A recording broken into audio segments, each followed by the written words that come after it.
Hold on, let me mute YouTube so that we don't have an echo. There's also plenty of people joining us still, but I Good. So we'll give them a introduction. chance. We'll give them a chance to join. Very good. Okay.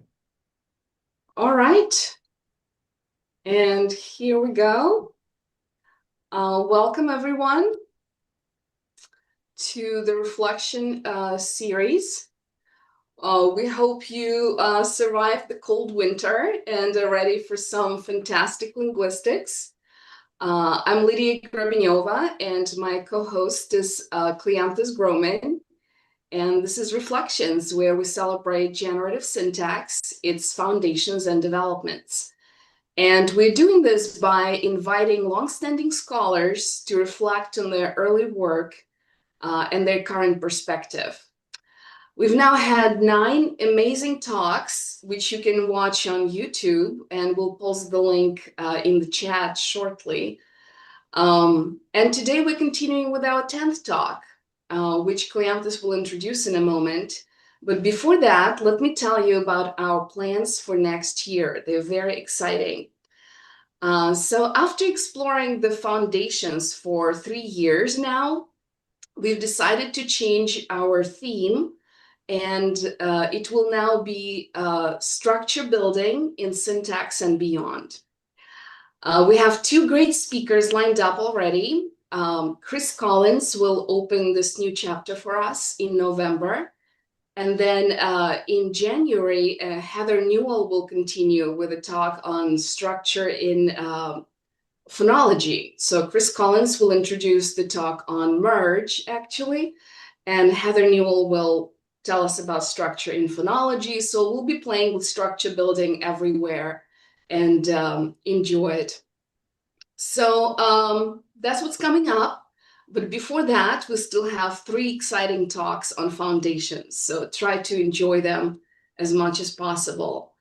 A few housekeeping matters. Try to turn on your cameras so we can see your friendly faces. Try to keep yourself muted throughout the talks. We're saving all the questions for the end. And try to keep the chat, discussions in the chat to the minimum so that you don't distract the speaker and the audience. And that's it.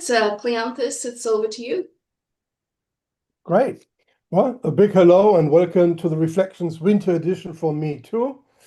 And a special ciao, benvenuto to Professor Luigi Rizzi, today's speaker in our online lecture series Reflections. I first met Luigi over 30 years ago. As an undergraduate, I spent the spring 1996 semester in Geneva as an Erasmus exchange student, and there I attended his weekly lectures on syntactic theory and language acquisition in French while writing up my honors thesis. And 10 years later, Luigi came to Nicosia for the legendary 2006 Cyprus Syntax Fest. I'm also happy to have him as an advisory board member of the Diamond Open Access journal Biolinguistics since its inception almost 20 years ago. Now, Luigi Rizzi held the statutory chair in general linguistics at the Collège de France from 2020 to 2025, I believe, where he is now emeritus professor, a post he also holds at the University of Siena. Incidentally, Luigi was born exactly 20 years and 2 days before me, but he was born in Genoa, Italy, and studied linguistics in Pisa. After research and teaching positions at the Scuola Normale Superiore in Pisa and the University of Calabria, Luigi was appointed associate professor at MIT in 1983 before joining the University of Geneva as professor of general linguistics in 1985 and subsequently the University of Siena in 1996. He was associated with both universities until his official retirement in 2019, and as emeritus since, an honorary professor. In 2019, when he completed, I believe, his ERC Advanced Grant Project, Syntactic Cartography and Locality in Adult Grammar and Language Acquisition, as principal investigator. Luigi has given numerous keynote and guest lectures taking him all around the world, including visiting professorships at UCLA and ENS Paris, for example. And he has received the highest accolades in linguistics: honorary member of the Linguistic Society of America, corresponding fellow of the British Academy, member of Academia Europaea, international honorary member of the American Academy of Arts and Sciences, international member of the National Academy of Sciences, and many more. Luigi's research interests are many, and they often start out from syntactic theory and comparative syntax. He contributed substantially to the development of the parametric approach to syntactic variation, to the study of syntactic representations, especially the left periphery and cartography at large, and of course to today's topic, the theory of locality. At the same time, Luigi has applied the theoretical machinery to morphosyntax in language development and used data from language acquisition to inform syntactic theory. As one of generative grammar's most read and cited linguists, Luigi's list of publications reads like the fields who is who, or rather what is what. Just think of issues in Italian syntax and relativized minimality, or the fine structure of the left periphery. Incidentally, as I found out today, his three by far most cited publications. And there's many, many more. And of course, Luigi has also been involved in many publishing activities and editorial boards. I mentioned biolinguistics, but there's more important ones. And he's also organized very important events. And I believe the first such was the 1979 GLOW conference, which many of us know as the PISA lectures, where Noam Chomsky first laid out the GB framework in his lectures on government and binding. Today's slide presentation can be found in the chat, at least a pre-final version, but it will be fine for following the talk. I will repost it in a few minutes for people joining us a little later. And in the chat, I'll also post a funny link that I stumbled across earlier. I will not take any more time of you.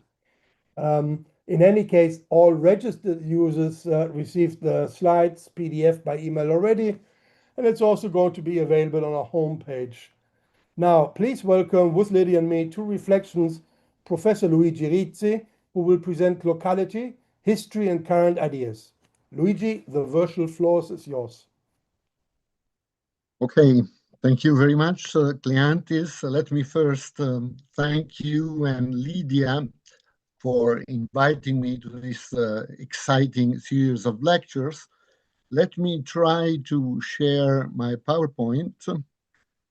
So that's always a tricky operation. Let me see. Okay, I hope it works.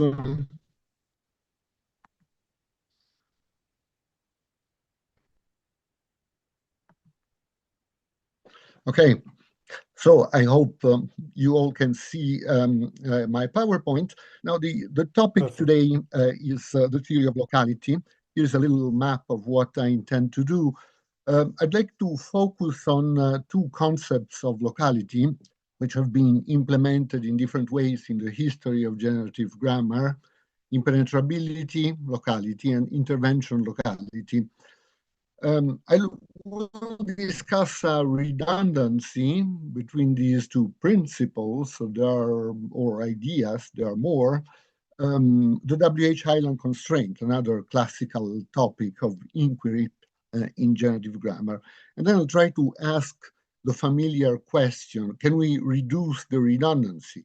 Perhaps can we reduce it radically? That is to say, by reducing one of the two concepts to the other. So I'd like to discuss with you first the question: can intervention be deduced from impenetrability? And then the opposite question: can impenetrability be deduced from intervention? I will not address these two questions in a completely systematic way. I will just focus on certain aspects, and then I will try to draw some conclusions and discuss some open issues. So here are the two concepts.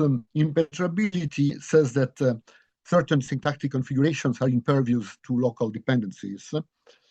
Says that a local syntactic dependency cannot hold across an intervener which has certain characteristics. These two concepts are the main focus of today's presentation. Of course, they do not exhaust the vast topic of locality. There is some notion of hyperlocality, that is to say, certain relations are even more local with respect to the intervention. For instance, selectional properties, data assignment, and so on are hyperlocal. I will not discuss these more local relations today. There is the connectedness tradition that I will not also comment on. There's a distinction between weak and strong islands, which I will discuss only in part. I will say a lot about weak islands and not much about strong islands. There are freezing effects, a concept that also falls under the rubric of locality, the fact that certain configurations block continuation of movement, which I will not discuss today.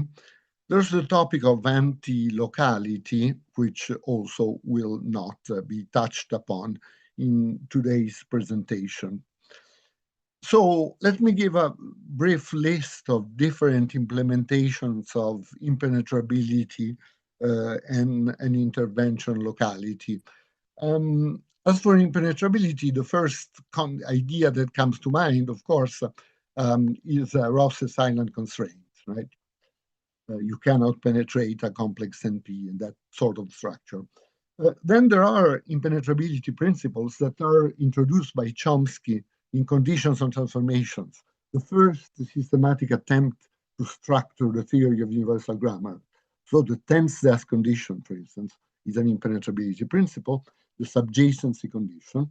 And then a little bit later, some 10 years later, Jim Huang proposed the adjunct island condition, possibly subsumed under the CED, which also can be seen as an impenetrability principle. Subjacency expressed in barriers, another version, another implementation of this idea.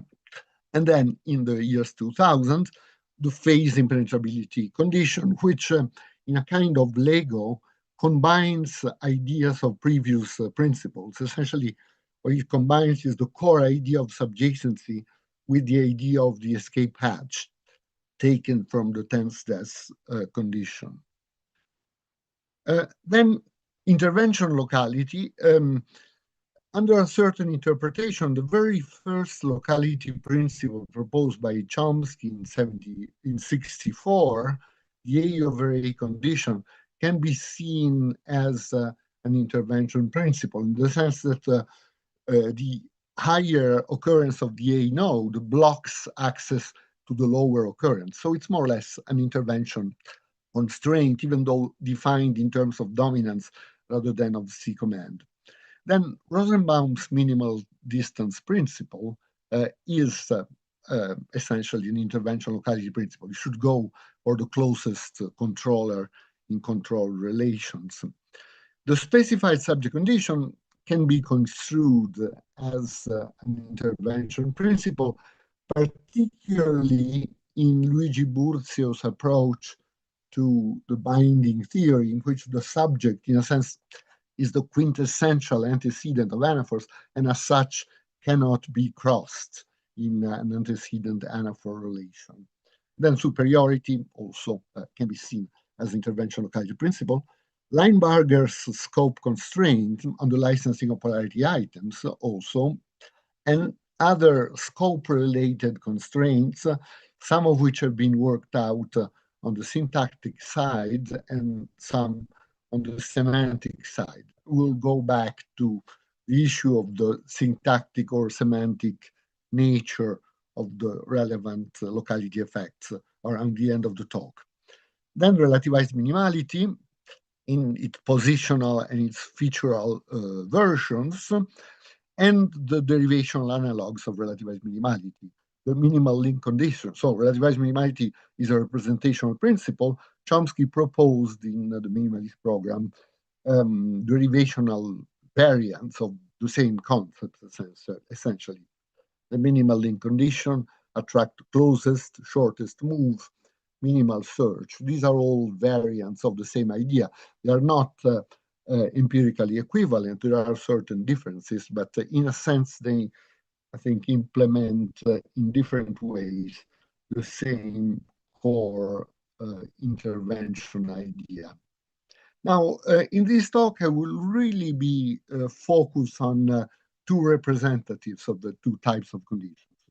Phase impenetrability in its classical version, that is to say, in a configuration in which involves nodes like CP and small VP, a local relation cannot cross phase boundaries unless the edge of the phase is involved.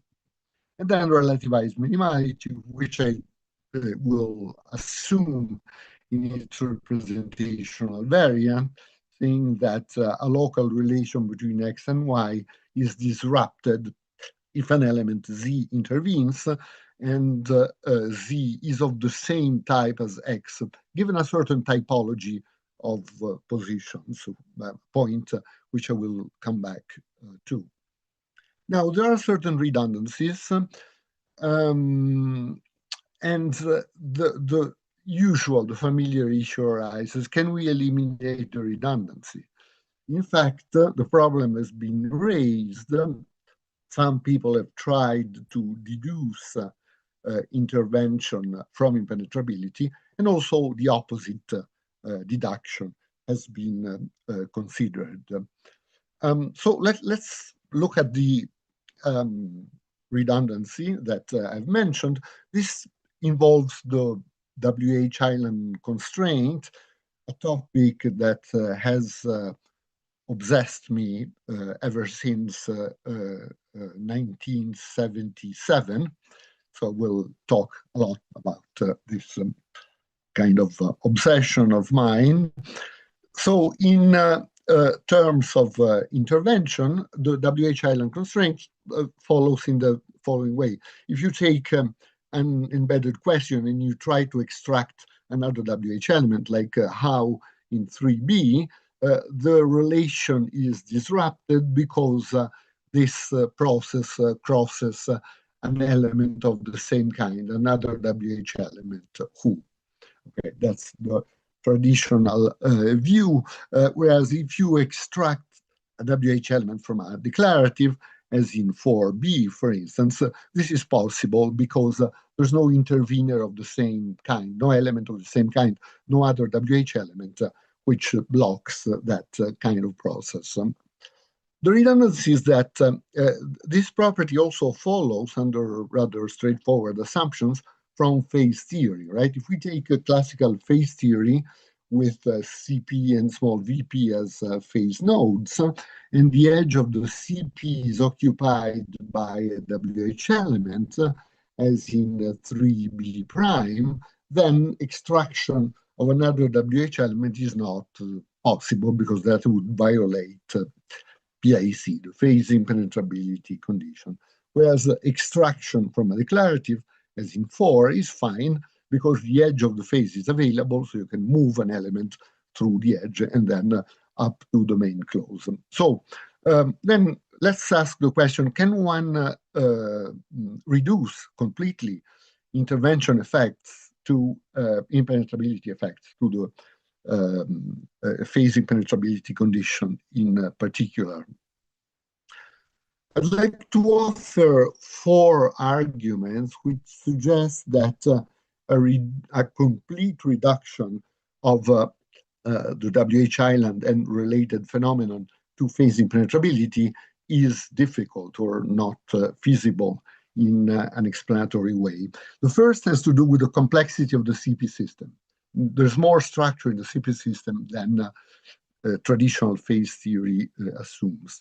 The second is the proliferation of weak island environments. WH islands are a member of a family that we want to capture in a unitary way. weak islands, and that's problematic for phase theory, as we will see. The third is that the inner featural constitution of an element and not its syntactic position is what determines the weak island effect. And again, this is something that comes out more naturally from intervention locality. And the fourth point is the existence of asymmetries in extractability. So only certain things are not extractable. Other things are extractable at different levels of marginality, as we will see. So first problem, the richness of the complementizer system. Many languages show that different elements can be piled up in the periphery of an embedded clause. For instance, in a language like Italian, you can have interrogative element preceded by a topic, so it's perfectly acceptable to have a structure like for, mi domando a Gianni che cosa gli abbiano detto. And other languages show also more complexity with some kind of force marker preceding the topic WH sequence. For instance, Spanish reported questions, as in 5, or Hungarian indirect questions in general, showing 3 elements, or in some cases 4 elements, etc., etc. Okay, so now if one assumes that, so okay, let me just see if I can move on, because that seems to be stuck. Yeah, okay, so if we adopt a cartographic configuration for the complementizer system, in which presumably the edge of the phase defining category is the force node, and in which the target of WH movement is a lower position, is the focus position in the structure of the left periphery, what we have is the edge of the phase would be available for extraction of a second WH element from an indirect question, as indicated in 7, but clearly extraction of an element like how is impossible in Italian, much as in English. So that in order to deal with the systematic blocking effect for these extractions, we need some sort of intervention principle in addition to the structure of a phase approach. Now, as for English, one can observe that it's difficult to pile up several elements in the left periphery. So something like 10 is quite marginal or impossible for many speakers. So one could say, well, maybe the simple theory of the complementizer system compatible with a PIC account of the WH island would hold for English. But clearly, we do not want to have different solutions for the non-extractability of a second WH element in languages like English and Italian. We want a uniform solution so that it's not really possible to, or reasonable to present different solutions for different cases. Moreover, even in English, if one looks carefully, one finds evidence for a more complex CP system than meets the eye. For instance, cases of this sort have been discussed in the literature by Lian Hackemann. I swear that not a single book did he buy, in which we see that some kind of higher force marker is consistent with a lower focus position filled by the negative element, plus the position, the target of I to C movement, or cases like 2, in which a WH element like Y, this kind of example discussed by Peter Kalikover, precedes a lower focus. Why does that in many languages? Is consistent with an activated lower focus position in the left periphery. So that even in English, there are good reasons to assume that a richer structure for the complementizer system can be assumed. But then PIC alone would not suffice to exclude WH island violations, as in 3, because the edge of the phase, assuming a direct translation of phase theory into cartographic representations with the fourth phrase counting as the relevant phase node. Given that sort of assumptions, phase theory would not suffice to exclude the relevant examples. Okay, now one should ask if English permits a complex structure for the CP.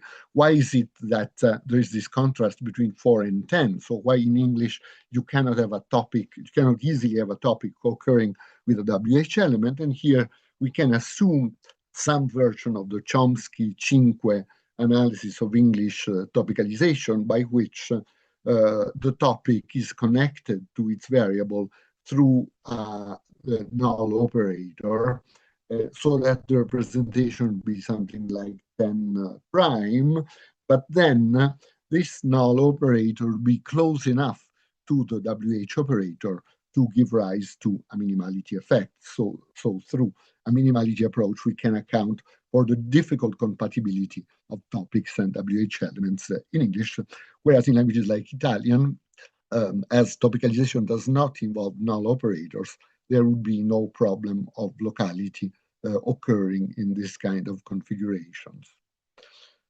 Now, second problem, WH islands are just a member of a larger family of weak islands, as in Cinque's work, for instance. And weak islands arise in a variety of syntactic environments, which are not reducible to the classical phase theory with CP and small vp as relevant nodes. Here, in order to detect weak islands, I will use a construction discussed by Hans Hobenauer many years ago, which is the combien split construction, by which a WH operator, combien, how much, how many, is extracted from and separated from the lexical restriction in examples like one in French. And Hobenauer shows that this construction is strongly sensitive to all sorts of intervention environments. For instance, intervention of a quantification of adverbial like beaucoup, as in two. Now, in fact, all sorts of interveners give rise to the effect in these cases. So here I've indicated seven environments, from very low adverbials like beaucoup to higher adverbials like plus anymore, to higher adverbials like the negative marker pas, to subjects with a quantification force, like when the quantifier personne, nobody, intervenes between combien and its trace within the DP in cases of subextraction, to subjects in the CP in the so-called complex inversion construction, cases like the E example, to WH elements in focus position, as in the F example, to higher WH elements like pourquoi, why, which occupy a different position in a cartographic representation of the complementizer system. And all these interveners determine the weak island effect and determine the strong deviance of this kind of representation.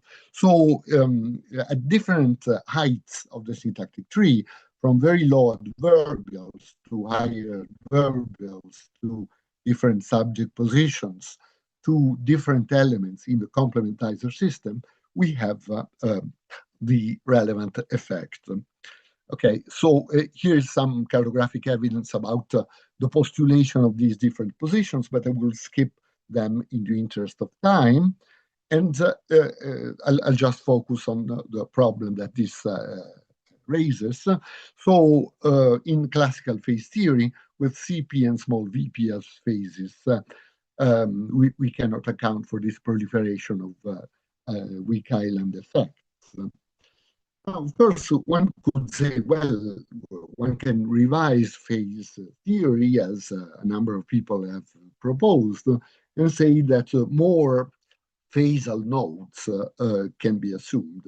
In fact, there are proposals in the literature along these lines. Boscovich, Müller the recent proposal, not directly in terms of phase theory, but in terms of a new theory of movement by Legate and Young. So one could simply answer by revising phase theory in this way.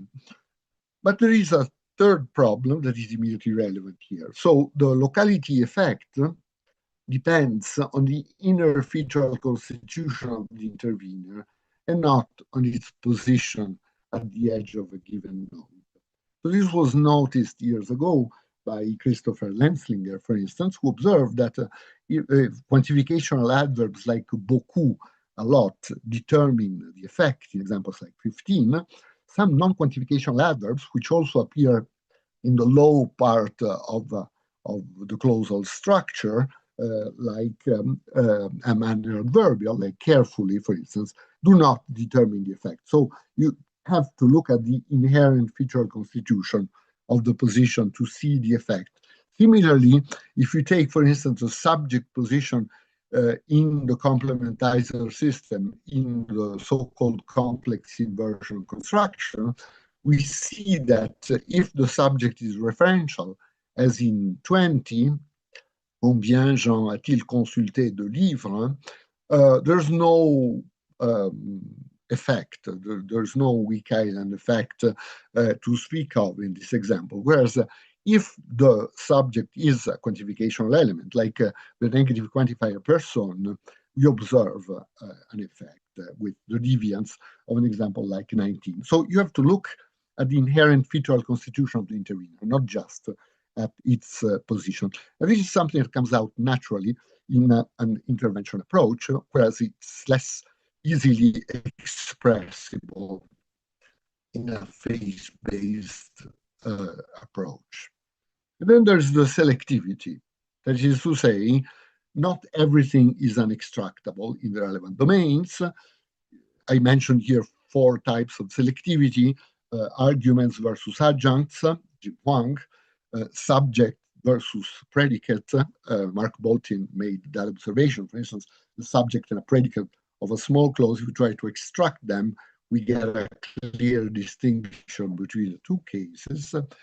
Arguments versus subpart of an argument, that's the Obenauer effect that I just discussed.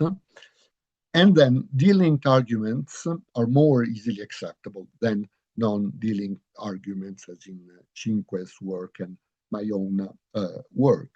So argument adjunct, an adverb is harder to extract than an argument, as Jim Huang observed. Argument predicate or subject predicate in the case of small clauses. Mark Boltin discussed examples like 21 in an article many years ago showing the asymmetry. Combien split, we have already seen the phenomenon. In fact, if we look at the ungrammatical examples corresponding to 2 A, B, C through G that I mentioned before, and we compare these cases to the case in which how many pied pipes the lexical restriction, we get in one acceptable or marginally, at least marginally acceptable sentences.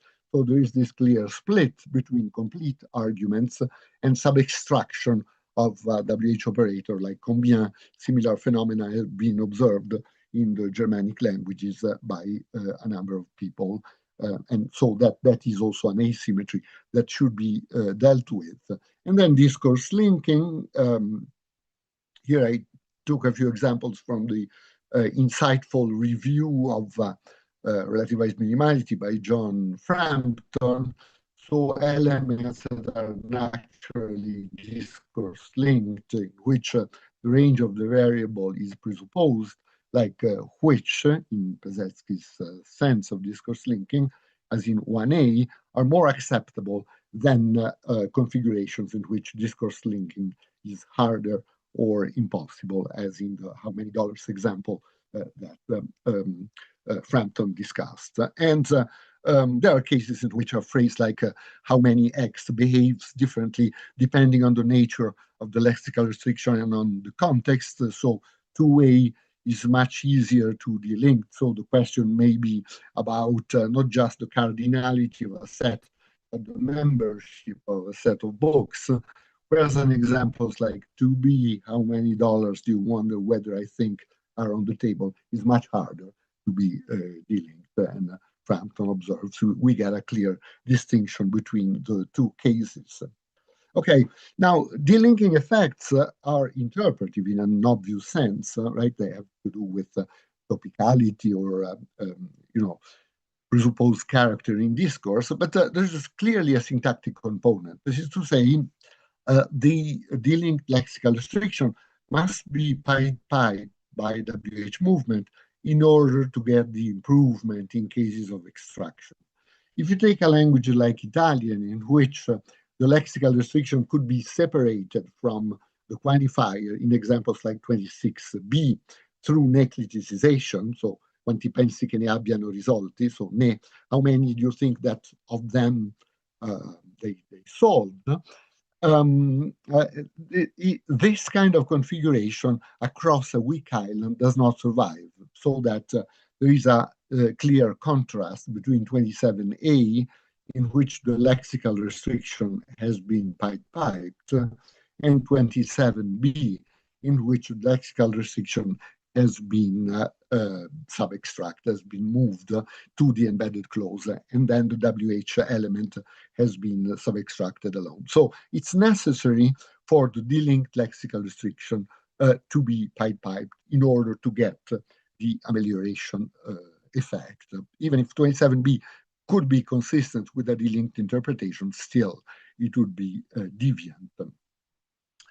Okay, so in conclusion, there are various factors that ameliorate the extraction to virtual full acceptability, and this selectivity is not expected under an impenetrability analysis, in which impenetrability is an inherent property of certain categories, as in the PIC. An intervention analysis permits some leeway, of course, in the interplay between the internal constitution of the extractee and the intervener, and hence, I think, is better equipped to deal with these cases of selectivity.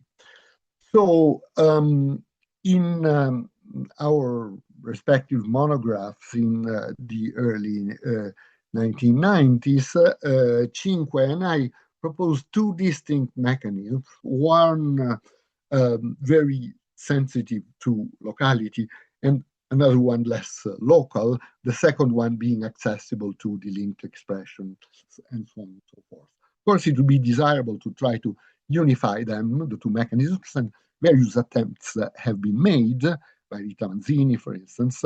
And here I'd like to take the line developed by Michel Stark in his thesis, which is based on the intuition indicated in one. An element with a richer featural specification is easier to extract across an element with a more impoverished specification. In other words, if, as in 2, we extract an element with specification, featural specification alpha across an element also specified alpha, we get a strong locality effect. Whereas if X is more richly specified, it has alpha maybe, but it also has another relevant feature, beta, then we get an improvement. We get a more acceptable type of structure. The logic here is the logic of distinctness. If the target is distinct in featural specification from the intervener, then we get an amelioration. If it's non-distinct, we get a strong violation of locality. Now, so let's try to implement this idea and be a little more specific about alpha and beta as features. So looking at the delinking case, similar considerations can be made for other ameliorating effects like argumenthood, etc. So the notion of delinking is very close to the notion of topicality, right? So both topic and delinked element are presupposed in discourse, are familiar and salient in the discourse context. Now, In cartographic representations, the left periphery is populated by heads like topic, cue, and so on. And then it's possible to build complex attractors through head movement. So, for instance, cue and top could be united through head movement and form a complex attractor cue top, which would attract WH element, which is also in some sense topical or which has some topical component. Hence, a delinked WH element. So I will assume in the examples that I will use now that alpha and beta are these two features, topic and cue, respectively, that can be united to form complex attractors. So if we have an element like which problem, which is extracted from a WH island, we have that the target position is more richly specified than the intervener. Suppose that the intervener here is an element like weather, hence we get at least the marginal possibility of extraction. Whereas in case of extraction of a bare WH element, particularly an adjunct bare WH element, strongly non-delinkable, like how the representation that we get in 3 is one of identity of feature between the intervener and the target, and that is the configuration that is strongly excluded under the featural approach to relativized minimality. Now, one can try to implement the principle in the following way.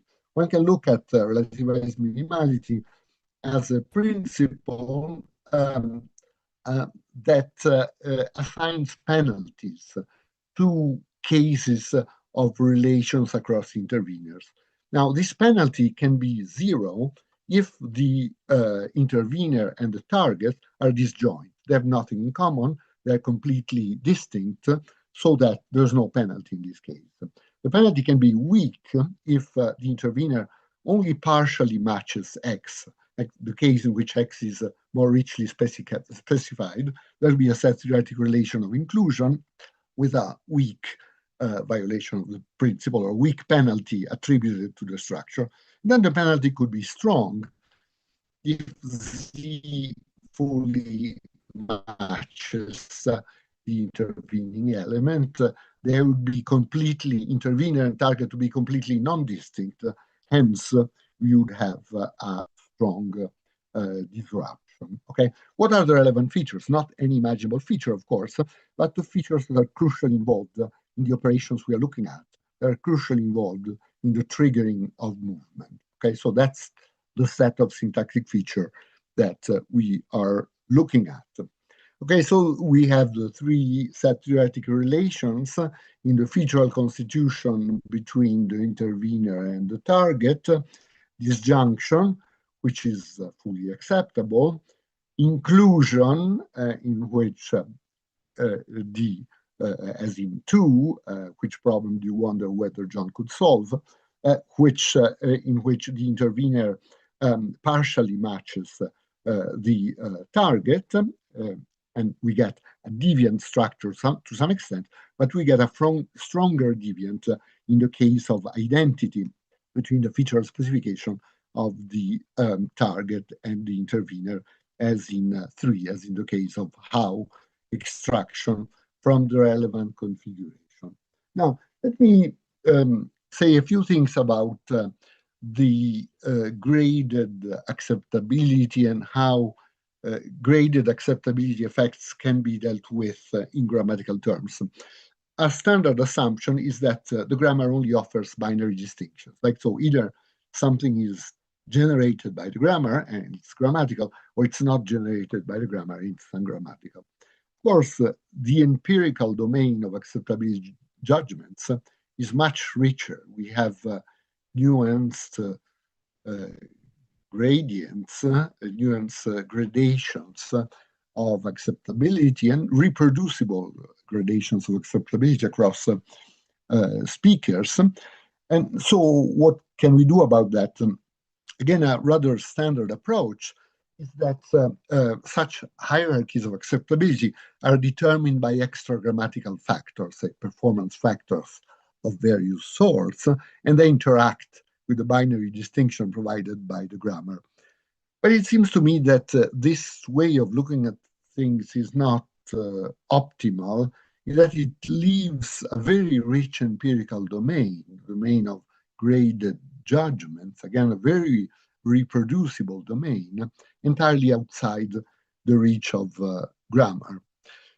In fact, this idea of just binary distinction and leaving gradations to other systems sometimes is contradicted by the analytic practice. For instance, think of the discussions in the GB Times of subjacency and ECP violations. The rule of thumb was, if you have a strong violation, it's an ECP violation. If you have a weaker violation, it's a subjacency violation. That somehow implies the different principles express different strengths of violations. And then there is a trend, minoritarian, but certainly existent, which tries to claim that perhaps the grammar can offer all the ingredients that are needed in order to deal with hierarchies of acceptability. In fact, Chomsky, already in 1964, wrote a paper essentially expressing this idea, degrees of grammaticalness. And as you know, there is an important trend in work like Sprouse, Almeida, and others that has developed this kind of approach. Now, featural relativized minimality offers one dimension of acceptability gradation, which is directly determined by grammatical ingredients, which is the degree of featural overlap between the intervener and the target of movement. And this approach has created the opportunity for an important trend of experimental research on adult judgments, work by Sandra Villata, for instance, on processing, or sometimes detectable in processing experiments as hesitations, very short hesitation in dealing with certain structures. In language development, in work like Nama Friedman and myself and Adriana Belletti and others, Contemori, Teresa Guasti, and so on.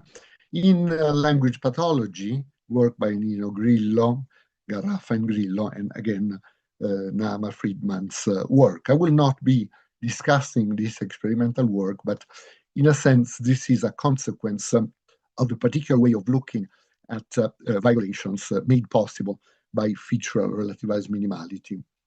Now, there are other dimensions. Let me just mention this very briefly and in passing.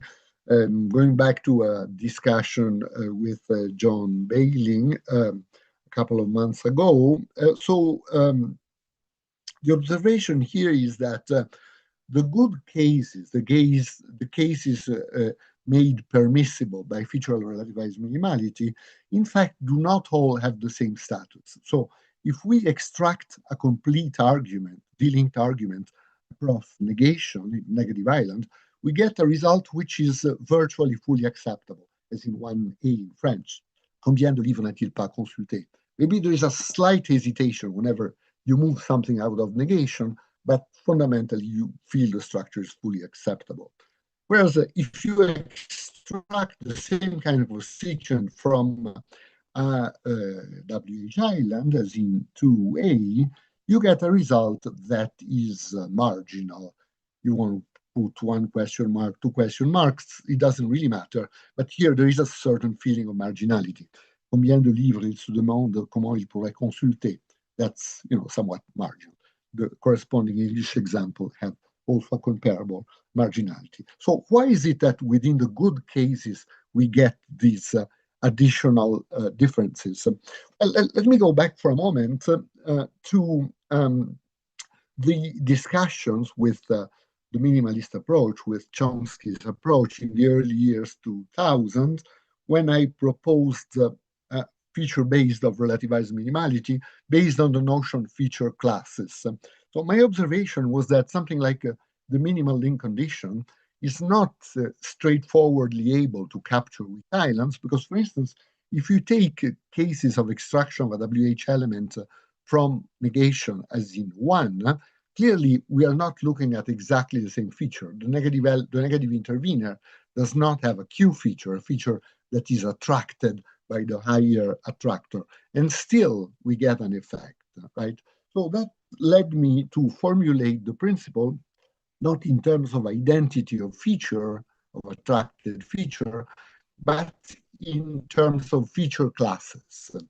So if the intervener and the target are characterized by a feature by two distinct features that belong to the same feature class, we get an effect. That's not immediately expressible in terms of attract the closest, which would look at the identity of features. So the proposal was that relativized minimality is sensitive to feature classes, and that presupposed a theory of features that is very roughly expressed like that. We have A features, A bar features. A features are fundamentally phi features, perhaps also case feature. A bar features split into subclasses. We have operator features, including Q, rel, focus, negation, crucially, and then modifier features. These are the features that license adverbials. So the whole of Cinque's hierarchy is expressed here, manner, aspect, tense, adverbials, and things like that. And then topic works in a different manner. So it is a separate feature class with certain subdivisions of possible types of topics.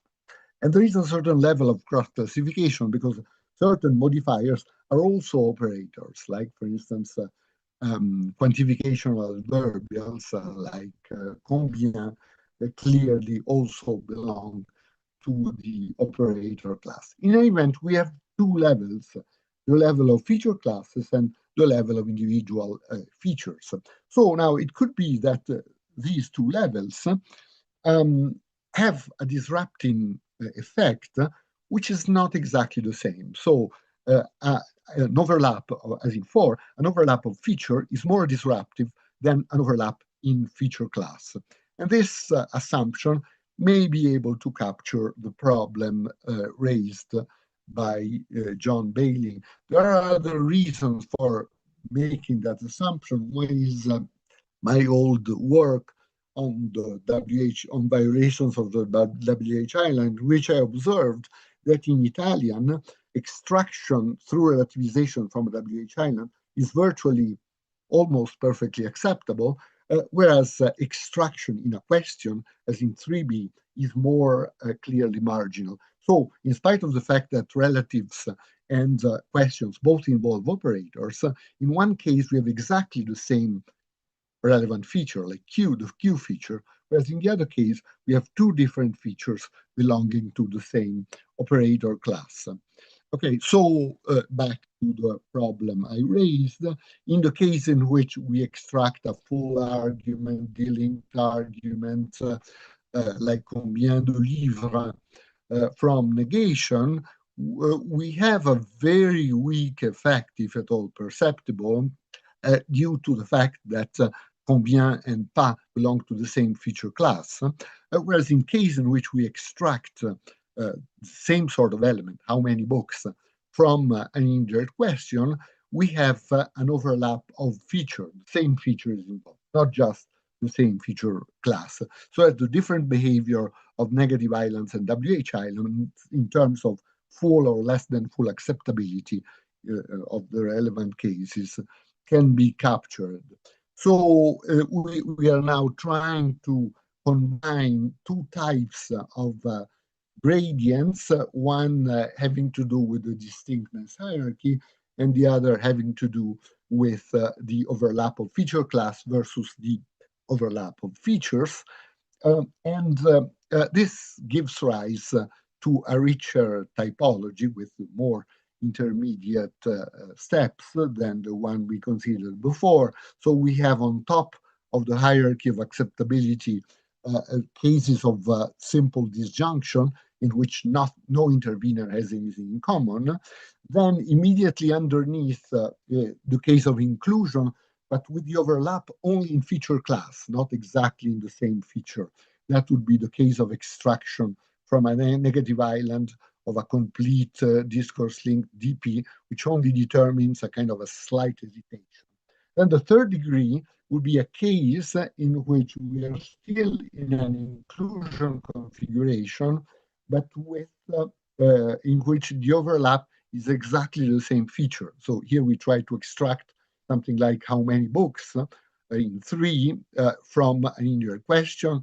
There is an identical feature. It's an inclusion configuration, so it's marginal to some extent, but more marginal than the case of inclusion in terms of feature class. And then we have identity. Identity in terms of feature class, extraction of a bare WH element across negation, which gives rise to an ungrammatical structure.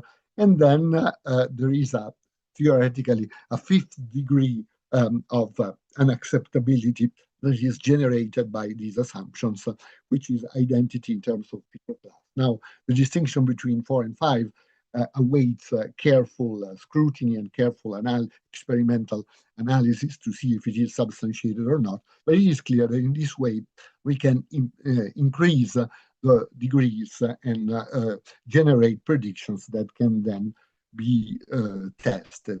We can also include other types of set theoretic distinctions, which would again increase the levels of the hierarchy of judgments that we can generate, something that has been used in detail in acquisition studies, but I will not try to go into that aspect. Now, back to the basic question, can one reduce intervention to impenetrability? We have seen various arguments based on cartographic considerations or other considerations that suggest that a reductionist approach in this direction is not ideal. Now, let's ask the symmetric question. Can one reduce impenetrability to intervention? Here, I will not make a systematic attempt to explore these aspects. I will just mention 2 pieces of evidence in favor of the attempt of capturing certain locality effects in terms of intervention rather than in terms of phase theory. And the phenomenon I will be looking at in particular is successive cyclicity, right? The well-known phenomenon of successive cyclicity. Now, what is successive cyclicity? This is something that was proposed, observed by Chomsky, again, in conditions of transformations. Chomsky's claim was that long-distance movement doesn't really exist. So when we see a long-distance dependency, it should be cut into short-distance dependencies, and extraction should take place through a series of successive movement. And this generated an important debate in the late 1970s. Now, Chomsky's considerations were based on a priori reasoning, really. There was no clear empirical argument for successive cyclicity, at least no straightforward argument. But then a lot of very straightforward arguments started piling up in the course of the late 70s and 80s, showing that the idea was fundamentally right. So one of the first pieces of evidence was stylistic inversion in French. So these arguments all have the following shape. We can see manifestations of the intermediate position postulated by successive cyclic movement because we see that other phenomena make this transition visible. So stylistic inversion in French was one of the first phenomena discussed in this sense. Movement takes place successive cyclically, and then it triggers at each level. It may trigger stylistic inversion. Similar effects were observed in Spanish by Esther Torrego, and then more straightforwardly, as in 2, another type of inversion, I2C movement, takes place in each intermediate complementizer. So the WH element transits in Belfast English, for instance, according to Henry's analysis. In this transiting position, it determines I2C movements, so that we have this sequence of I2C movements. There are phenomena like special choices of complementizers, like the Irish complementizer system in McCloskey's analysis. A complementizer changes shape when a certain WH element transits through it. And there are phenomena like WH agreement, as in Sandy Chang's analysis of Chamorro. Essentially the same type of phenomenon, but seen in the verbal morphology. And many other phenomena of this sort have been observed more recently in a bunch of languages that are indicated here at the bottom of the slide. Now, successive cyclicity immediately follows from the PIC, clearly, right? So you have to move something from the edge of the phase. If CP is a phase, the blue derivation is fine. The red derivation is not fine because it violates PIC. At first sight, the intervention idea, relativized minimality, don't have much to say about this phenomenon because there's no obvious intervener here, right? So this seems to be a clear phenomenon that is under the scope of PIC and not of relativized minimality. Still, I think it is worthwhile to consider the possibility that some version of the intervention idea may capture the necessity of successive cyclicity. There have been a number of proposals along these dimensions, and I will essentially try to develop a proposal that I made a few years ago in this paper entitled Movement and Concepts of Locality, through the following assumptions. So the idea is that the left periphery of all clauses involves a spine of features such as topic, focus, cue, and perhaps these are independent heads, but that's not strictly necessary for this analysis, okay? So also in a declarative, like I think that John behaved well, something like that, you will have a cue element appearing at the beginning of the embedded clause. So some of these features are criterial, hence interpretable. So in indirect questions, for instance, there is an interpretable cue feature, or purely formal counterparts or criterial features. So sometimes they are interpretable, sometimes they are purely formal and interpretable in classical minimalist terminology. Here I will diverge from classical minimalist assumptions by assuming that purely formal features which are not used are simply disregarded or ignored at the interface. This is to some extent Dominique Sportici's notion of neglect, right? You just forget about them. So something like John thinks that Mary left. Also, the declarative that Mary left has a cue feature, its left periphery, that is not used, and nothing bad happens in this case. But if you try to extract something, because you have a higher attractor, for instance, you want to build a higher question, under these assumptions, you cannot attract it directly from the embedded configuration because of the intervention of the intermediate cue feature precisely. So these features are visible to intervention effects as should be expected.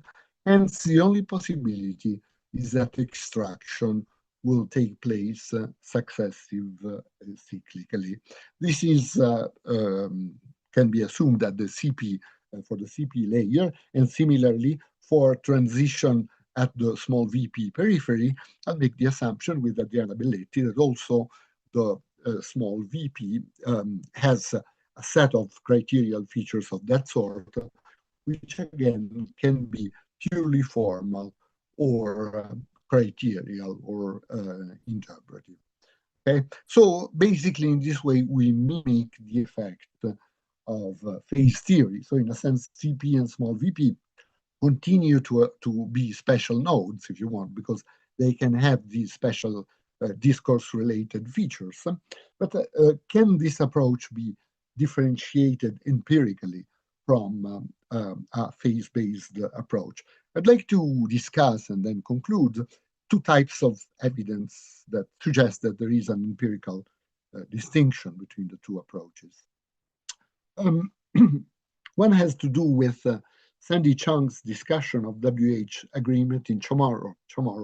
Remember that in Chung's discussion, what you have is that in the complex verbal morphology of a configuration in which WH movement has taken place, you see a certain morpheme crop up, which she calls WH agreement. And in a sense, in her analysis, this morpheme works as a kind of a trace detector. So it says, there is a trace in my vicinity somehow. So that if you have extraction from an embedded clause, as in 4, where the WH element who has been extracted from the embedded clause, we see the special WH agreement morpheme appear both in the embedded and in the main clause. And Chung treats it in terms of an agreement rule between the head supporting this morpheme and a trace, right? So I will not go into the technical details of this analysis. I will just assume that her intuition is right, that in a sense, WH agreement acts as a trace detector, sees a trace in its vicinity somehow and highlights it. Now, interestingly, the occurrence of the markers in the embedded and on the higher verb vary interestingly. So the marker is always obligatory on the embedded structure, because of course in the embedded structure from which extraction took place, we always have a trace, we always have the position of the variable. But the appearance of the element is may be optional in some cases on the higher verb. And on the higher verb, we have optional WH agreement. This is the description proposed by Chung with discourse-linked lexically restricted arguments, focalization of definite DPs, relatives with lexical heads.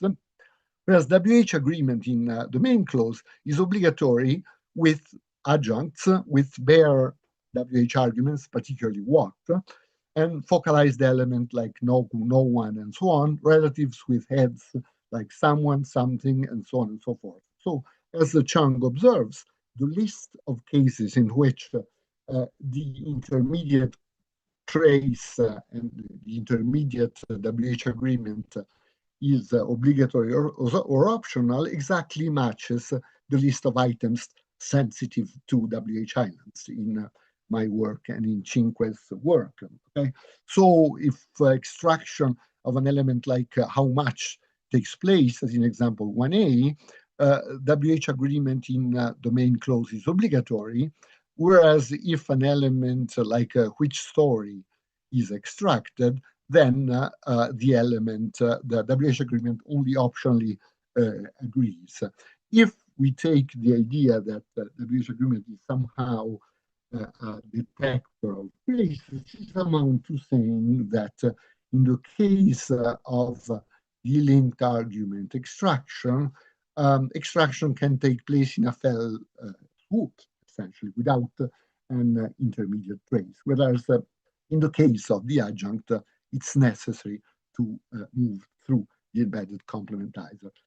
Now, this is not immediately expected under a phase theoretical approach to successive cyclicity, because everything should essentially follow the PIC, whereas it can be expected under the approach that I've discussed today, because in the case in which how much is extracted, we have this uninterpretable Q feature in the embedded complementizer. So if you have direct movement, we would have strong violation, an identity configuration that would be ruled out by relativized minimality.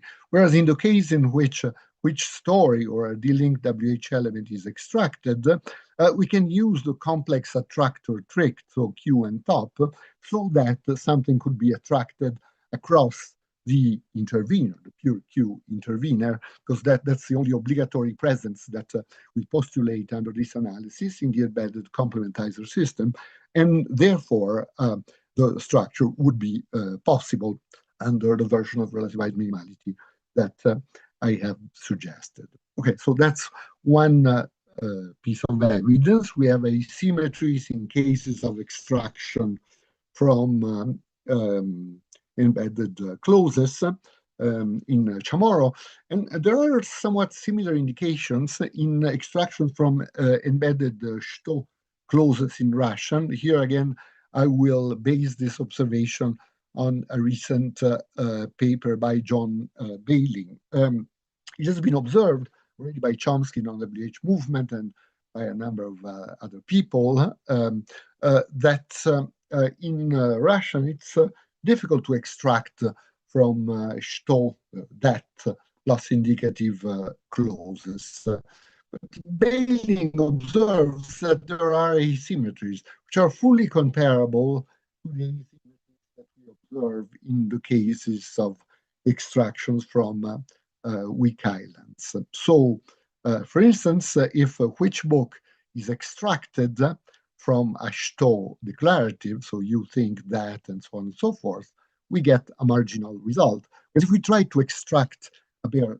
WH element and an adjunct in particular, we get a stronger violation, as in example 3.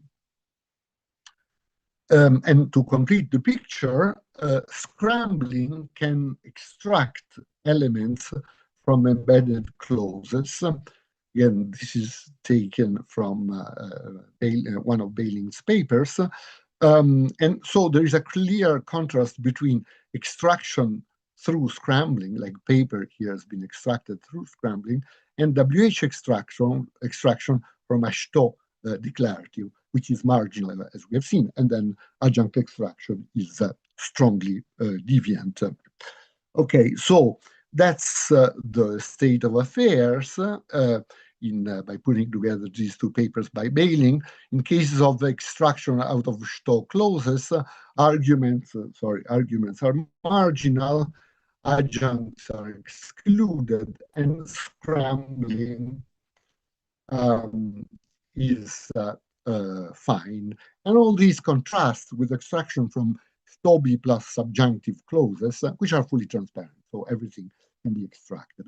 Now, here, essentially adapting the analysis I proposed for Chamorro to what I'm now, the properties of Russian that I'm now looking at, I will assume that embedded clauses have this, the same uninterpretable Q feature that I've postulated, and something special must be said about что. So I will assume that что occupies the specifier of that head, so that transition through the specifier position of the Q head, of the non-interpretable Q head, is not possible in this kind of language, presumably because of the homophony of что with WH element what that is found in the language. So this amounts to saying that the only possibility would be to move directly to the main clause. And here, if the attractor can be a complex attractor, a Q plus stop attractor, we'll get a marginal result, as in the cases that were discussed before. Whereas if we extract a simple WH element, as in 3, the configuration will be more strongly deviant, so that it's possible to capture this kind of effect in case of extraction, in this case from declaratives in Russian. Extraction from through scrambling will be fine in this configuration if scrambling involves a different feature set, not operator features of the type corresponding to Q, and so on, so that that sort of extraction will not cause any problem if the features involved in scrambling are of a different nature, so that we can capture these properties. So in conclusion, for the Russian example, in Stobi plus subjunctive, such clauses are transparent. Presumably, Stobi is not in a specifier position, so that movement through the specifier position of an interpretable Q head is possible, and everything can be extracted, and we get full transparency of the structure. Sto clauses are assimilated to WH islands, even if they are declaratives, under this analysis. Scrambling is not affected, and all these consequences can be made to follow from featural relativized minimality. Whereas phase theory, as far as I can tell, does not paying attention to the featural constitution of the extractee does not automatically draw the relevant distinctions. So let me conclude now, as I'm running a bit out of time. So a corollary, I think, has to do, a consequence can be drawn for a certain line of analysis of weak islands, right? In the approach we have discussed, weak islands are an interface phenomenon, in the sense that the operative principle and the machinery is syntactic. And the feature that the system operates on are formal features, but they have a clear interpretive status, like topic, Q, and so on and so forth. So it's an interface phenomenon with the engine fundamentally located in the syntax, featural relativized minimality. A number of alternative approaches have been proposed, which argue that weak islands effects are purely semantic in nature, right? In cases of extraction from a weak island, the assumption is that something goes wrong with the interpretation, not with the form. So there is some interpretive clash that arises in, for instance, in the approaches that I've mentioned here and that are summarized in the Sabolci and Londahl paper of synthesis on weak islands. Now, under the natural assumption that Sto clauses in Russian mean the same as indicative declaratives in English, so that we have meanings like John thinks that Mary is sick, Mary said that Bill will come, and so on, semantically based approaches to weak islands seem to me to be unable to capture the weak island behavior of Sto clauses. It seems to be the case that some formal properties of Sto clauses, such as the special structure of the complementizer system, must be postulated to capture the difference between these clauses and their equivalents in English and Romance under some version, under a version of featural relativized minimality. So let me conclude. We saw core cases of WH islands, derivable from both relativized minimality and PIC under rather straightforward assumptions. So the question was, can we eliminate the redundancy? We saw that it's difficult to go one way and subsume relativized minimality under the PIC for various reasons. The complexity of the complementizer system, the proliferation of weak island environments, the fact that the principle is sensitive to the featural constitution of the intervener, the selectivity manifested by the asymmetries. Then we looked at the opposite direction for a possible reduction. I didn't address the issue in a comprehensive way, but I just looked at the possibility of deriving successive cyclicity, and have seen that there is a rather straightforward way of capturing successive cyclicity through featural relativized minimality. And then it made this suggestion that a relativized minimality-based system may be better equipped than PIC to capture certain argument adjunct asymmetries arising also in extraction from embedded declaratives in languages with special properties like the Chamorro and the Russian case. And then these asymmetries seem to me to also argue for the syntactic status of the relevant operative principle.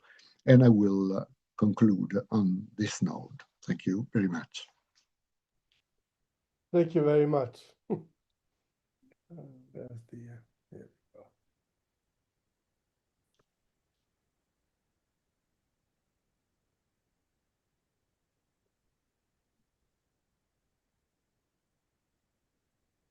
Okay. So a lot of applause, and thank you so much, Luigi. Thank you. And we're welcoming the questions now. And we usually invite the younger scholars to come in first, so we can give them a chance first.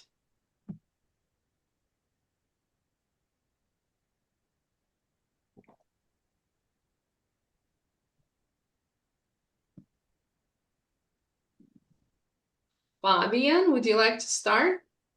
Yeah, thank you. Thank you for the talk. Really interesting. I have a short question about factor violence. So there are some researchers that analyze factor violence as weak islands as well. And I was wondering how you would derive weak island effects with respect to factive islands in your framework.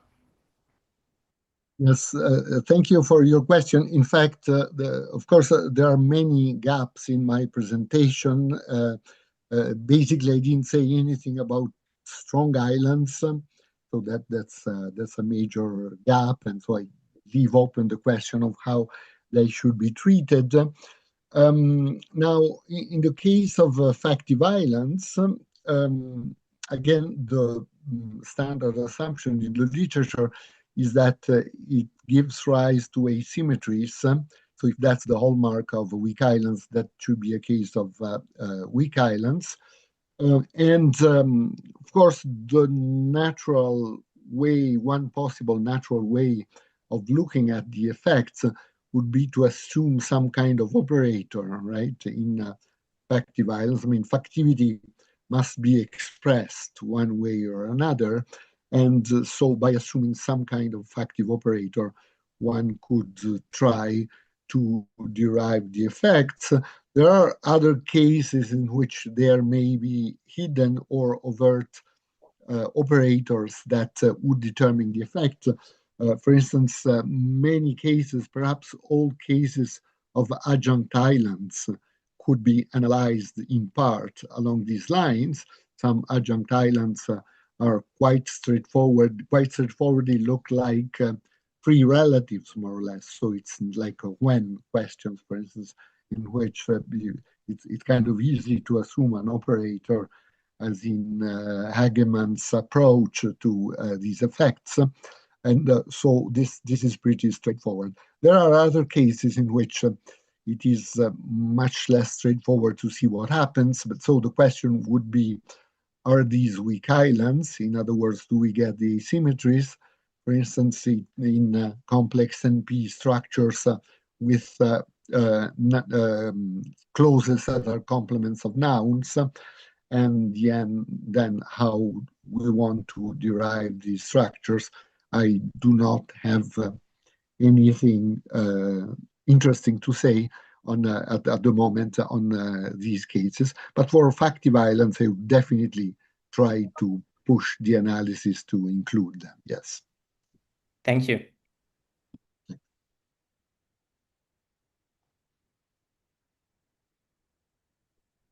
Great. Anybody else among the junior scholars? You can also post your question into chat and we can read it if you prefer it that way.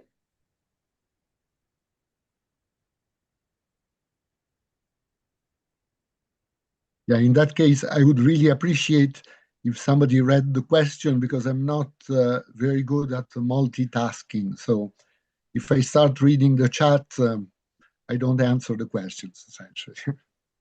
We definitely will. So we'll give the junior people time to think while we invite everybody else. Mayor,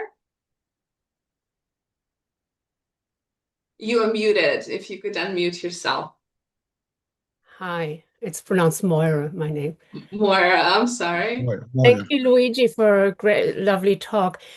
So there's something interesting in German that I worked on many, many years ago, and I've, I'll still be fascinated. And I think it might be interesting in the context of a featural approach, which is that in German, for some people, the extraction from a clause with an overt das complementizer is harder for subjects and objects. Well, subjects is obviously not surprising, but objects is, than adjuncts. So it's like the opposite of a weak island. Okay, so it's easier to extract something like wo than wen from a das clause. And so this, like I said, this is more than 20 years ago that I worked on this, and I had sort of an idea that involved an approach where the CP had to be sort of Pied Pipe, because the CP and the argument, have something in common in terms of feature, maybe case marking, case features. And so you had to do something special, because obviously you can, in German, extract direct arguments from embedded clauses, but you have to do, inversion or this partial movement. And I mean, I linked it to my approach of the AL complementizers in Irish, which I also actually argued are not complementizers, but signaled argument shift, which McCloskey never bought. So it's interesting, because your talk brought this back to me, and I've never really been happy with finding a good solution for that. Yeah. Yes, thank you very much. The case of German is complicated. In fact, if you go back to on WH movement, Chomsky says that German, from this viewpoint, is just like what I said about Russian, right? So essentially, people are reluctant to extract from das clauses. In embedded V2 environments, of course, it's different, but in das clauses, it's deviant to some extent. Now, I found speakers who do not have, the speakers of German who do not have this effect at all. I do not know if a dialectal property north versus south, but I may mention an informant, Günther Grevendorf, for instance, accepts everything, absolutely everything. Other speakers have your pattern of judgment, that is to say, case-marked, say, nominative, accusative, are more difficult to extract from elements with inherent case, or maybe not exactly adjuncts, maybe adjuncts, I don't know. But so a somewhat different and more complex pattern.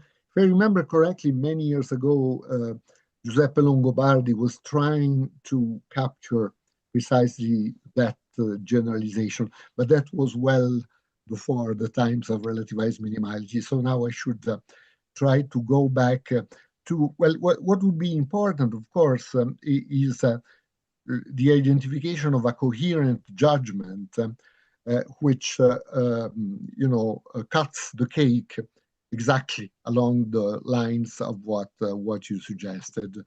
And then, yeah, that is certainly very suggestive, the fact that and maybe a structural case feature is the determining factor, could immediately suggest certain ideas.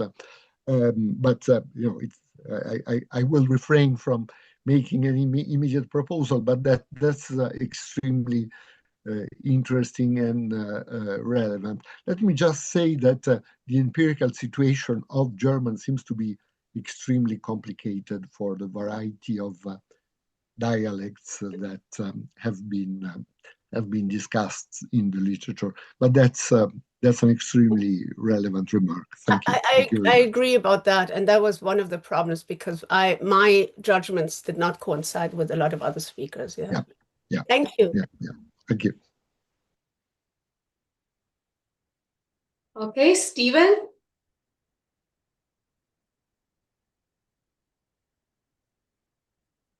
You muted, Stephen. Okay, I keep on clicking on it too many times. All right, thank you very much. Yeah, I'm also a little technologically challenged. I had two comments about Russian, of course. First one has to do with your account of John Balin's stuff. And I wondered, so you said that because there were two, the topic feature was also included, that it wasn't as bad in the Kakuyu Kinigu example. So if you leave Kinigu behind, Kakuyu ty думаешь, что прочитал книгу, you'd expect, if I got you right, that this should be as bad as the cock one, but it sounds at least as good to my ear. Maybe Lydia can say something. So that including Knigu doesn't seem to be the offending factor. That's the first question. And the other one is just basically a comment that you might want to extend the conflict of features to regular A-type scrambling. In Russian, years ago, I think Misha Yadrov, who was Sinitsyn at the time, had a GLOW paper when he was still in the Soviet Union about scrambling, split scrambling, and that it was worse to the extent that there were matching intervening A features, gender, case, that kind of thing, in the split, and if they were distinct, they didn't disrupt as much, and so that might be another place you could look at this kind of additive effect of features and feature classes. Thanks. Absolutely, thank you very much. I think I heard about this paper by Yadrov, perhaps not at the GLOW conference, because if I remember correctly, he could not come. No. But the paper, well, maybe I read the abstract, and I would love to have the paper. I don't have the paper, but that's exactly the kind of thing that this feature-based approach would lead you to inquire. I mean, do we have subtler effects having to do with the matching or non-matching of the different features that are involved in scrambling? So that would be an ideal case to extend the analysis, and perhaps somebody really knowing Russian could do that. Now, about the first observation, it is, of course, very relevant. This has to do with the fact that in Russian and some other languages, the possibility of splitting the DP are much more numerous than, and I mean, these possibilities arise in many more environments than in other languages. So from what I gather from the judgment you gave, that would be in direct conflict, or at least in direct tension with the French data, right? In the French data, we saw that when we have the split, we get a strong weak island effect. When we have the piping, we get an effect of fundamental acceptability. But of course, the splitting possibility in Russian and in French are very different. In French, it's limited to that case fundamentally. In Russian, presumably, there are more things going on than by simply describing the data, one could imagine all sorts of devices, for instance, local extraction of the lexical restriction and movements of the whole remnant, not just sub-extraction of the operator, for instance. One can imagine all sorts of possible manipulations that may be able to account for the difference between the two languages. But it is very interesting and very relevant that what superficially looks like the same configuration gives rise to a clear distinction of judgment in one language and to a lack of distinction, from what I understood from your remark, in another language. So again, that is something absolutely worth looking into. I would certainly try to relate that to the much more numerous and differentiating possibilities of violating the left branch condition in Russian than in French, through some kind of computational approach that I would try to express in my system. But that's very important and very relevant. Thank you. Thank you very much. And just to add, I think Stephen's judgment is correct on left branch extraction for Russian. And if it might help you, there are some analyses of left branch extraction that are not even syntactic. They're phonologically based for Russian. So it might help you approach it in a completely different way. Yeah. I think Perel has some papers on that. Who, sorry? Perel, I can write you. I can send you some sources. Thank you. Okay, Rita.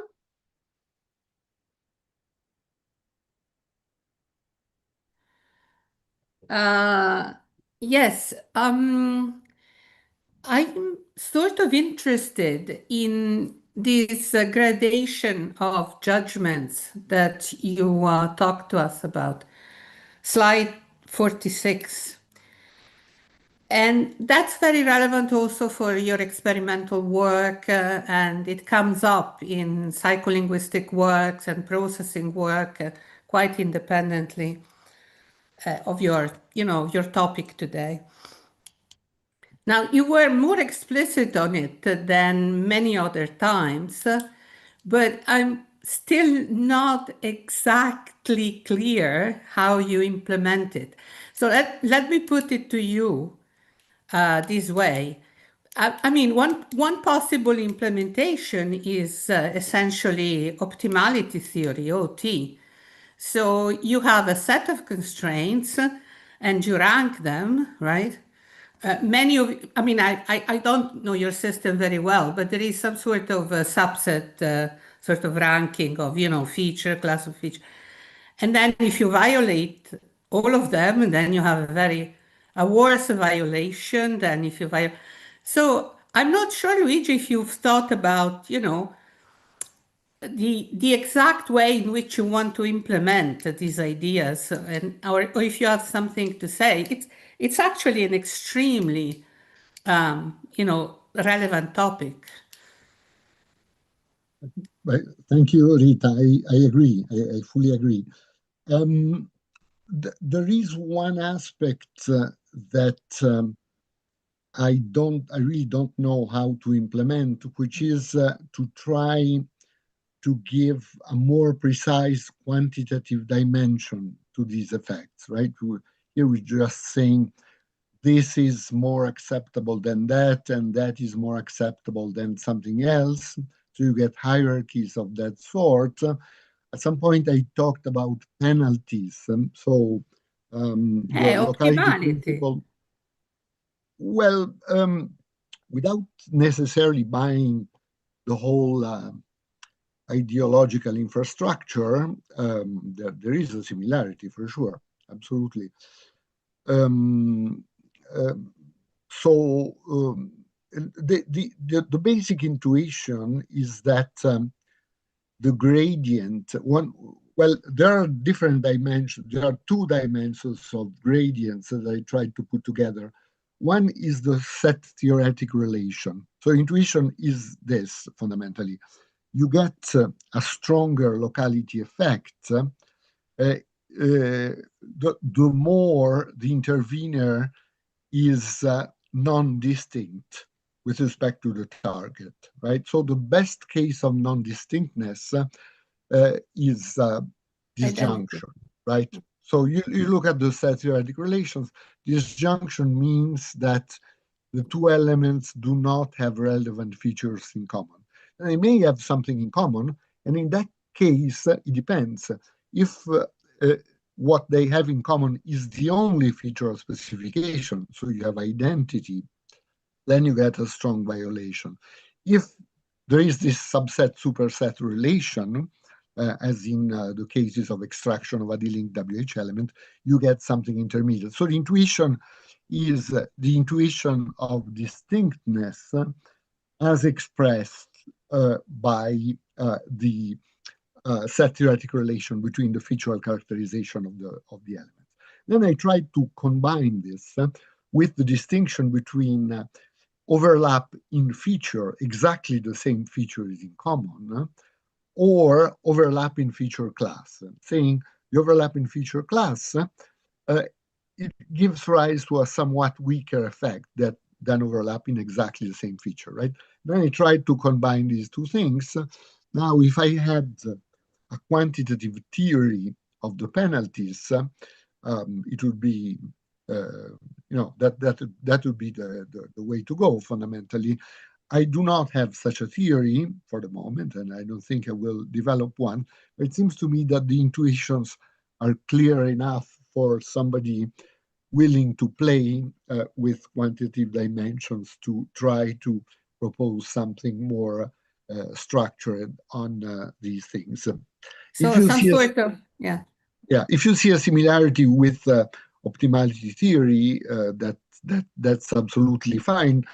That doesn't mean adopting the idea that parameterization can be done through re-ranking. That's something that I would not assume. I would assume that these levels of penalty are constant, so are found across languages, and then the variation is given by something else, like Russian and German in Moira's variant clearly have something different with respect to English and so on. So I would not assume re-ranking across languages. I would not assume that's interesting. Yeah. whatsoever. Thank you. Thank you. Thank you. Thanks. Thank you as well. Brad?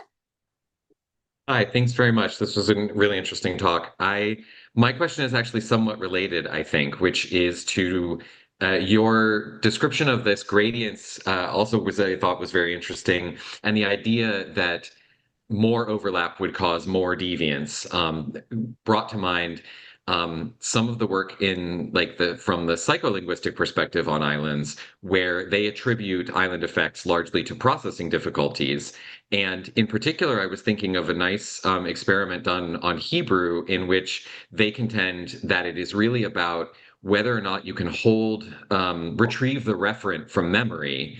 Is the problem when it comes to WH islands, because you have these two things that are basically too similar, and it causes conflict, memory retrieval conflict. So I'm just wondering if you have thought about that at all. If that is a way, is there a potential for a bridge here between a grammatical theory and a sort of psycholinguistic processing theory? Could those things be related?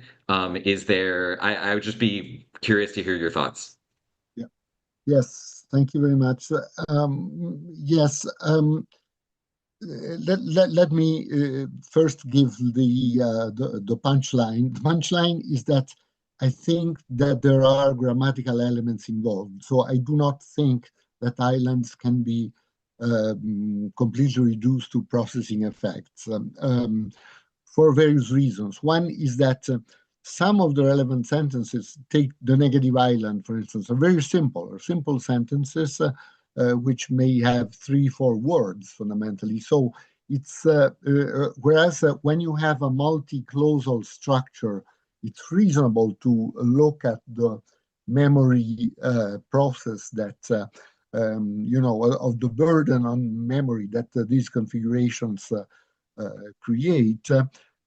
For very simple clauses, I don't think that is possible approach, and it seems to me that you want to have a unitary account of all weak islands. Of course, in the case of very complex structures, there will be whatever additional memory problems psycholinguists tell us about, but fundamentally, I think that one grammatical ingredient, the basis of all these phenomena, must exist. Now, maybe one can put push the question you raised a little bit further. That is to say, there's a lot of work in psycholinguistics on so-called interference-based, problems-based. Similarity-based interference. Similarity-based interference. That is to say, when you have similar things somehow that creates a perceptual problem. That's very clear, for instance, in visual perception. Even in visual perception, if you have the odd ball that is very different from all the other elements, it's much easier to identify the odd ball than if they have elements of similarity.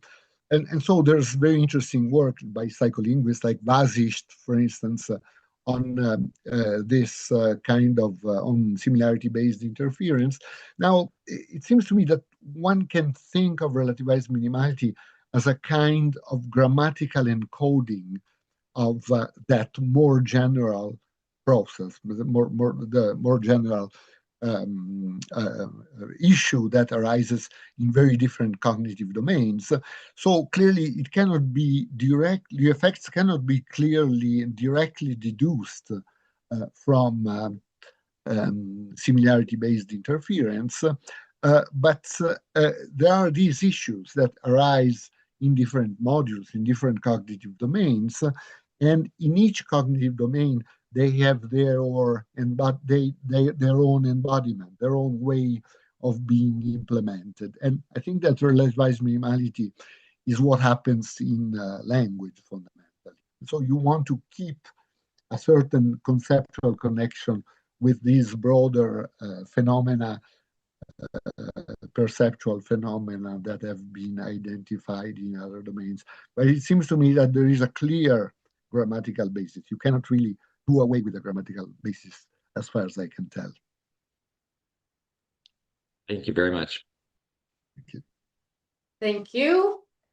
Anybody else? Any more junior linguists of any kind?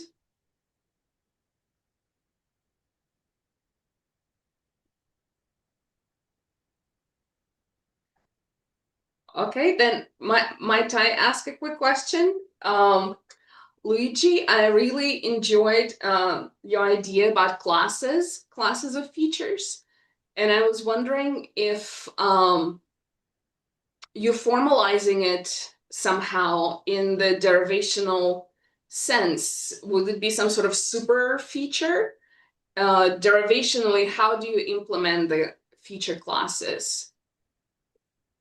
Okay, yeah, well, I stated relativized minimality originally in representational terms. So in terms of a filter that tries to establish a relation between an antecedent and a trace, and in some cases this relation fails.